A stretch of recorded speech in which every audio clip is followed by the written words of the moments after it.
Jo! Esok nak raya, Jo! Raya, Bang. Kamu macam cukup aja puasa tu. Boleh ke kita balik beraya ni? Apa tak bolehnya? Mak kita beraya. Moh ke merah? Raya, yo! Ewa!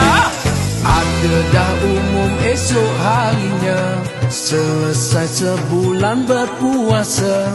Nak balik kampung, nak naik apa banyak metoka di lebuh raya. Nasib kereta api laju dah ada. Hey! Sulaman songket si anak dara, berkain batik baju kebaya. Wahai cik abang adik bertanya, baju raya warna apa? Kalau sama mungkin jodoh kita.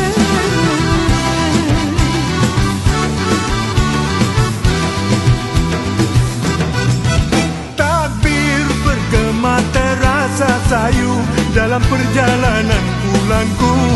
Wajah yang tercinta, ayah dan bunda bermain-main di mata. Selamat pulang ke kampung halaman, salam lebaran kita raikan. Aidilfitri yang paling ceria, muka perak kita beraya.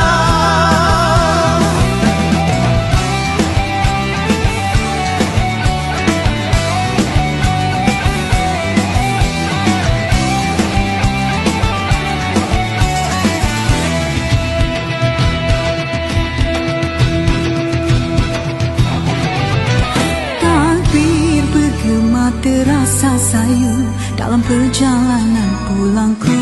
Wajah yang tercinta, ayah dan bunda bermain-main di mata. Selamat pulang ke kampung halaman, salam lebaran kita raikan. Aidilfitri yang paling ceria, muka perak kita beraya. Selamat pulang ke kampung halaman, salam lebaran kita raikan. Aidilfitri yang paling ceria, muka perak kita beraya.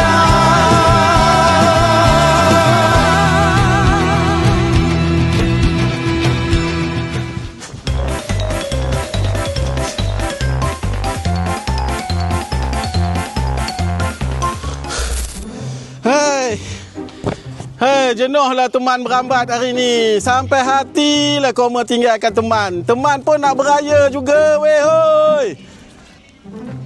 Apa pun, teman nak ucapkan selamat Hari Raya kepada semua warga SK Raja Chulan dan memandulah dengan berhati-hati. Okey, selamat Hari Raya, maaf zahir dan batin.